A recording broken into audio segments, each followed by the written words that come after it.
መሩዬ እንግዲህ ራሷን ስታ ወደቀች ማለት ነው። ትናንትና በጣም ነው የሚያሳዝነው። የሆነት መድኃኒቷን እንኳን ሳይሰጧት ራሷን ስታ ወደቀች።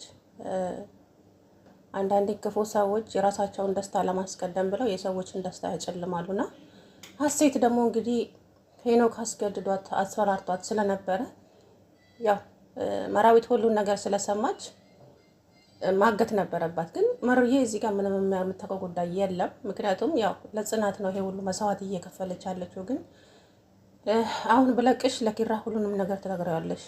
ስለዚህ አልለቅሽም ስትላት እባክሽን ለኪራ የማትናገሪ ከሆነ እለቅሻለሁ ስትላት ያንን ማድረግ አልችልም። አንቺ ለአንቺ ምን ያክል መስዋዕት እንደከፈለች ብታይ ጽናት ለአንቺ ብዙ ነገር ሆናልሻለች። ለአንቺ ብዙ ነገር አድርጋልሻለች።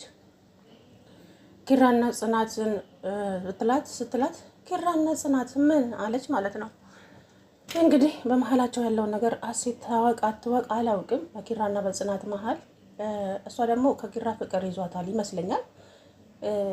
በእኔና ባንተ መሀል ያለው እንደዛው ይቀመጥ ማንም እንዳይሰማ አለች። ማለት ምን ማለት ነው? ፍቅር ጀምራችኋል ወይስ ሌላ ነገር አድርጋችኋል? ደግሞ እንግዲህ ደብዳቤ ጽፋለች። ቤቱን ጥላ ጠፋች ማለት ነው። ጽናት ማነች መሩዬንም አፋፍሰው ወደ ሐኪም ቤት ወሰዷት።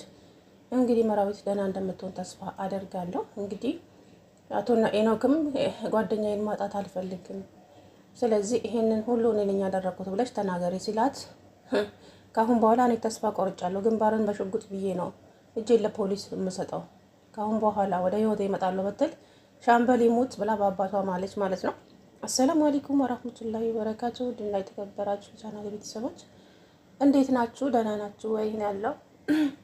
እንግዲህ መሩዬ ለጽናት የከፈለችው መስዋዕት ሰንዬ እኔ ቆንጆ እንግዲህ ከዛች በር ላይ ንቅንቅ አልልም የሆነ ሰው እዚህ ውስጥ አለ ስትል በጭራሽ ማንም የለም ሀሴት ናት፣ በቃ ብቻዋን መሆን ስለፈለገች ብቻዋን በር ዘግታ ነው የምትቀመጠው አላት ማለት ነው እንትና ኪሩቤል። ከዛም ተው ኪራ እመነኝ እውነት አለ እዚህ ውስጥ ሰው ሁለቴ ምልክት ሰጥቶኛል አለች ማለት ነው። ማንም የለም አልኩሽ፣ ማንም የለም በምትወዳት እናትህ ብላ ስትለው እንግዲህ ከዛም ኪሩቤል በቃ እኔ ጋር ቁልፍ አለ ብሎ በሩን ከፈት አድርጎ ሲገቡ እንግዲህ መራዊት እጅ እግሯ ታስሮ አፏ በፕላስተር ታስሮ እንደዛው እንትን ብላለች ማለት ነው። በጣም ተጫጫው ፍስፍስ አድርገዋት ወደ ሐኪም ቤት ሄዱ ማለት ነው።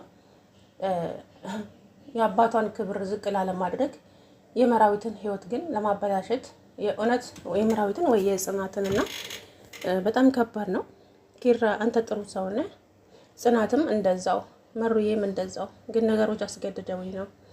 መሩዬ ይቅርታ አድርጊልኝ እያለች እንግዲህ ብቻዋን እያወራች እያለቀሰች ነበረ።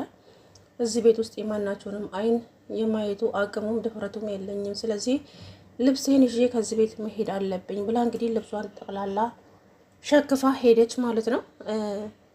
ያው እሱም ደግሞ ኤኖክም ይገለኛል፣ ይህንን ከሰማ ኪራ ይገለኛል ብሎ እሱም ልብሱን ሸክፎ ሄደ ማለት ነው ከቤት ውስጥ። ምክንያቱም ይገለዋል በፈጣሪ እሷም ብለዋለች፣ እንደ እባብ ነው ቆዳን የሚገፋው ብላለች ማለት ነው። እና ቤቱን ጥለው ሄዱ። እንግዲህ መራዊትንም ሐኪም ቤት ይዘዋት ሄደዋል። ምን እንደተፈጠረ አላውቅም። የኔ ምስኪን መሩዬ የኔ ደርባባ እንግዲህ ፈጣሪ ካንቺ ጋር ይሆን። መድኃኒቴን እንኳን ስጦኝ ብላ እየጮኸች እየለፈለፈች እያለ መድኃኒቷን እንኳን ሳይሰጧት እባክሽ ውሃ እንኳን አጠጣኝ ስትል የኔ ምስኪን እንግዲህ እሷ ልጅቷ ልቧ ታማሚ ነው። በዛ ላይ ሙቀት አለ።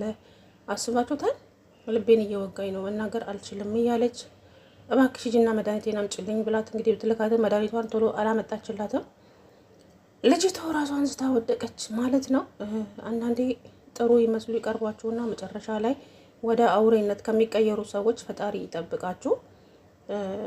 አስመሳይ ሰዎችን በተለይ አስመሳይ ሰዎችን ፈጣሪ ካጠገባችሁ ያርቅላችሁ።